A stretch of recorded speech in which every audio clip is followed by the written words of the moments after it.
பாலசுப்ரமணியர் அருளால் ஜோதிட அன்பர்கள், நேயர்கள், ஆன்மீக அன்பர்கள் அனைவருக்கும் அன்பான வணக்கங்கள். உங்கள் வாழ்க வளமுடன் ஜோதிடர் குருச்சந்திர வடிவேல்.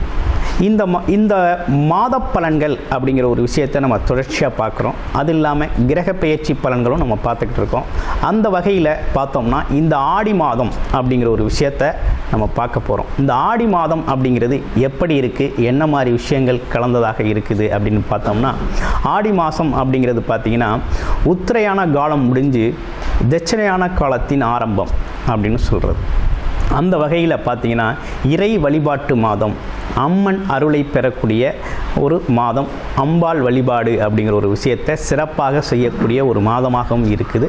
அது இல்லாமல் கிராமப்புறங்களில் பார்த்திங்கனாக்க கிராம தெய்வங்களின் வழிபாடுகள், அதாவது முனீஸ்வரர் வழிபாடு, காளி கோவில் வழிபாடு, அது மட்டும் இல்லாமல் பார்த்திங்க அப்படின்னா கருப்பர் வழிபாடு, இந்த மாதிரி கிராம தெய்வங்களின், கிராம காவல் தெய்வங்களின் வழிபாடுகள்லாம் இந்த காலகட்டத்தில் ரொம்ப சிறப்பாகவே நடக்கக்கூடிய ஒரு அமைப்பு அப்படிங்கிறது இருக்குது. பொதுவாகவே பார்த்திங்கன்னா ஆடி மாதத்தில் திருமணம் அப்படிங்கிற ஒரு பேச்சை தவிர்ப்பாங்க. அந்த வகையில் பார்த்தோம்னா எது வரையும் அதை தவிர்த்துக்கிறது, எதுக்கு பிறகு அதை துணைக்கலாம் அப்படின்னா ஆடிப்பெருக்கு வரையும் தான் அந்த மாதிரி விஷயங்களை கொஞ்சம் தவிர்த்துக்கிறது அப்படிங்கிறது நல்லது. அதற்கு பிறகு ஆடிப்பெருக்கு முடிந்த பிறகு ஆட்டோமேட்டிக்காக உங்களோட திருமண சுபகாரிய பேச்சுக்கள், அதற்கான வேலைகளை நீங்கள் செய்ய ஆரம்பிக்கலாம், தொடங்கலாம். அதில் எந்த ஒரு விஷயமும் தொடங்கி நீங்கள் செய்ய ஆரம்பிக்கலாம். அடுத்து பார்த்தோம் அப்படின்னு கேட்டிங்கனாக்க ஆடி அமாவாசை அப்படிங்கிறது ரொம்ப சிறப்பு வாய்ந்ததாக இருக்குது. உங்களோட முன்னோர் வழிபாடு, அது மட்டும் இல்லாமல் பித்ரு சாபம் நீக்கிறது, அது மட்டும் இல்லாமல் குலதெய்வ வழிபாடுகள், முன்னோர்களோட ஆசீர்வாதத்தை முழுமையாக பெறக்கூடிய ஒரு அற்புதமான மாதமாக இந்த ஆடி மாதம் அப்படிங்கிறது அமைஞ்சிருக்கு. ஆடி மாதத்தை பொறுத்த வகையில் பார்த்திங்கன்னா ஆடி பௌர்ணமி அப்படிங்கிறது 5ஆம் தேதி வருது. திரு அண்ணாமலையாரை வழிபட்டு முழுமையான அருளை பெறக்கூடிய, கிரிவலம் போகக்கூடிய ஒரு அற்புதமான நாள் அப்படிங்கிற ஒரு விஷயமும் அமைஞ்சிருக்கு.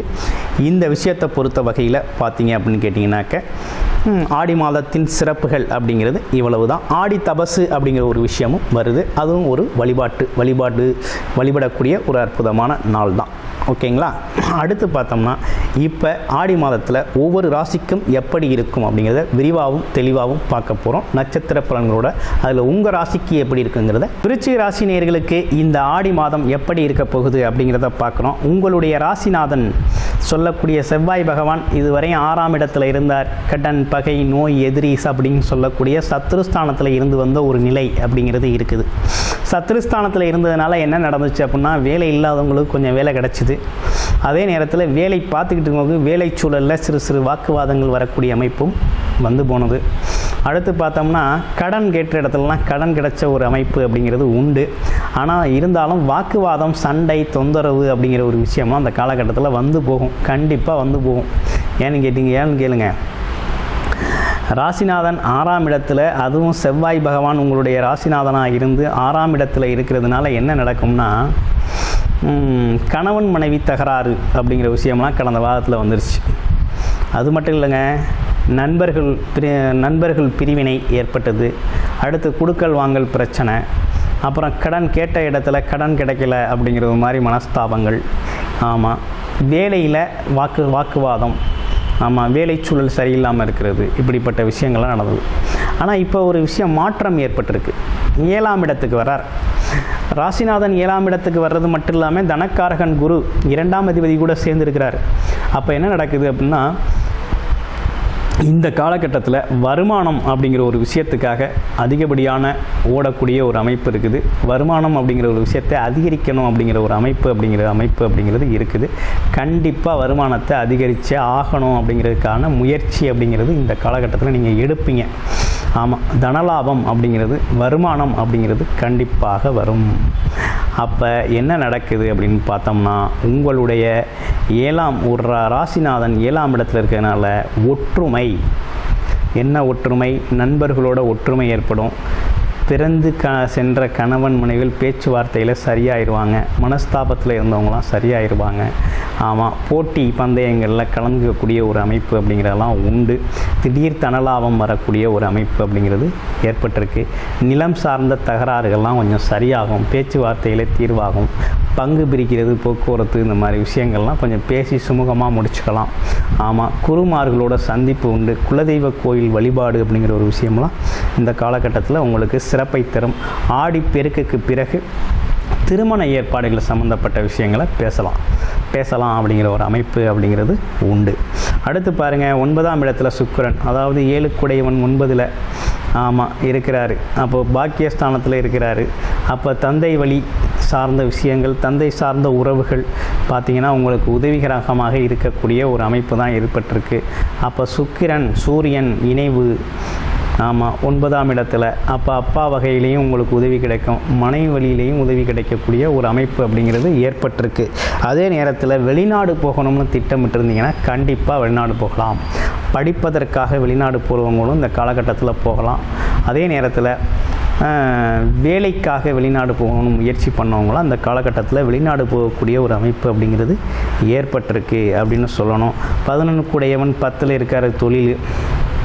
அப்போ தொழில் வருமானம், கமிஷன், தொழில்கள் சார்ந்த விஷயங்கள்லாம் உங்களுக்கு நல்லா இருக்கக்கூடிய அமைப்பு இருக்குது. படிக்கிற குழந்தைகள் மேற்படிப்பு படிக்கணும் அப்படிங்கிறதுக்காக வெளிநாடுகள் இடமாற்றம் செஞ்சு படிக்கிறது அப்படிங்கிற ஒரு விஷயம், வெளிநாடு போகிறது, வெளியூர் போய் படிக்கிறது, இப்படிப்பட்ட விஷயங்கள்லாம் நினைத்த படிப்பை படிக்கிறது அப்படிங்கிற விஷயம்லாம் உண்டு. அதற்கு ஏற்றாற் போல் செலவுகள் இருக்குமா அப்படின்னா கண்டிப்பாக செலவுகள் அப்படிங்கிற ஒரு விஷயம் சுப செலவுகளாக இந்த மாதங்கள் உங்களுக்கு இருக்குது. அது எந்த மாதிரி செலவுகள் இருக்குன்னா, ஆலயத்திற்கான செலவு, குலதெய்வ வழிபாட்டுக்கான செலவு, குழந்தைகளுக்கான செலவு, பள்ளி கல்லூரி படிப்புக்கான செலவு அப்படிங்கிற ஒரு விஷயங்கள் தான் அத்தியாவசிய செலவுகள் அப்படின்னு சொல்லக்கூடிய அமைப்பில் தான் செலவுகள் இருக்குது. வேறு இன்னும் உடல் உபாதை செலவுகள் இருக்கா அப்படின்னா பெரிய உடல் உபாதைகள் அப்படிங்கிற ஒரு அமைப்பு உங்களுக்கு இல்லை. அர்த்தாஷ்டம சனி இருக்குது. அர்த்தாஷ்டம சனி இருந்தாலும் வக்ரகதி நிலையில் இருக்கிறதுனால ஒரு பெரிய பாதிப்பு இல்லை. அடிக்கடி வண்டி வாகனங்கள் சிறு பழுதுகள் ஏற்படும், பழுது பார்க்க வேண்டிய சூழ்நிலைகள் வரும். மற்றபடி ஒரு பெரிய செலவு அப்படின்னு சொல்கிற அளவுக்கு இல்லை. 5ஆம் இடத்துல ராகு பகவான் இருக்கிறது அப்படிங்கிறது குழந்தைகளுக்கான கொஞ்சம் செலவுகள் ஏற்படும். அது உடல் ஆரோக்கியத்தில் கொஞ்சம் கவனம் எடுத்துக்கணும். குழந்தைகளோட உடல் ஆரோக்கியத்தில் கொஞ்சம் கவனம், சீரான உணவு வகைகளில் ரொம்ப அக்கறை செலுத்தணும் அப்படிங்கிற ஒரு அமைப்பு அப்படிங்கிறது குழந்தைகள் விஷயத்தில் இருக்குது அப்படிங்கிற மாதிரி இருக்குது. அப்போ லாபாதிபதினு சொல்லக்கூடிய புதன் பகவான் 10ஆம் இடத்துல இருக்கிறது அப்படிங்கிறது தொழிலை விரிவுபடுத்துறது, தொழில் சம்பந்தப்பட்ட முதலீடுகளை விரிவுபடுத்துறது அப்படிங்கிற ஒரு விஷயம்லாம் நல்லா இருக்குது. அதே நேரத்தில் அரசு சார்ந்த துறைகளில் இருக்கிறவங்களுக்கெல்லாம் பார்த்திங்கன்னா இந்த காலகட்டத்தில் இடமாற்றம் ஏற்படும். கொஞ்சம் புகழ், கௌரவம், அந்தஸ்து போன்ற விஷயங்கள்லாம் ஏற்படும். வேலை சார்ந்து ஒர்க் பண்ணுறவங்களுக்கு ஏற்படக்கூடிய ஒரு அமைப்பு அப்படிங்கிறது இருக்குது.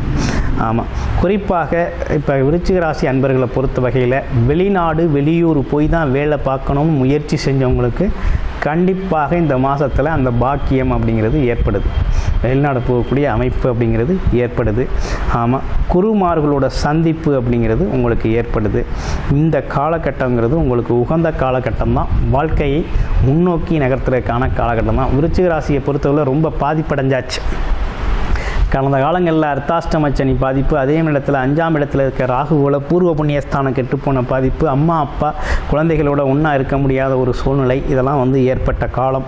அந்த காலங்கள் அடியோடு மாறப்போகுது. மாறி நல்ல முன்னேற்றத்தை தரக்கூடிய ஒரு நல்ல காலகட்டமாக தான் இந்த காலகட்டம் உங்களுக்கு அமைஞ்சிருக்கு. அப்போ விருச்சிக ராசியை பொறுத்த வகையில் இந்த ஆடி மாதம் அப்படிங்கிறது பார்த்திங்கன்னா கிட்டத்தட்ட ஒரு 60-70% நற்பலன்கள் நல்லபடியாக நடக்கக்கூடிய ஒரு அமைப்பு தான் ஏற்பட்டிருக்கு. குரு பார்வையும் உங்கள் ராசிக்கு இருக்குது. 3ஆம் இடமான முயற்சி ஸ்தானத்தையும் இருக்குது. 11ஆம் இடமான லாபஸ்தானத்திலையும் இருக்கிறதுனால அப்போ எடுக்கிற முயற்சிகள் கைகூடக்கூடிய ஒரு தன்மை இங்கிட்டு ஏற்பட்டிருக்கு. நீங்களும் உங்களை செழுமைப்படுத்தக்கூடிய ஒரு அமைப்பு அப்படிங்கிறதும் ஏற்பட்டிருக்கு. லாபம், சேமிப்பு, குழந்தைகளுக்காக, படிப்புக்காக, கல்விக்காக, எதிர்கால தேவைக்காக சேமிக்கிறது அப்படிங்கிற ஒரு விஷயத்தை தொடங்கக்கூடிய ஒரு நல்ல மாதமாக இந்த மாதம் உங்களுக்கு அமைஞ்சிருக்கு அப்படின்னு சொல்லணும் விருச்சிக ராசி அவர்களுக்கு.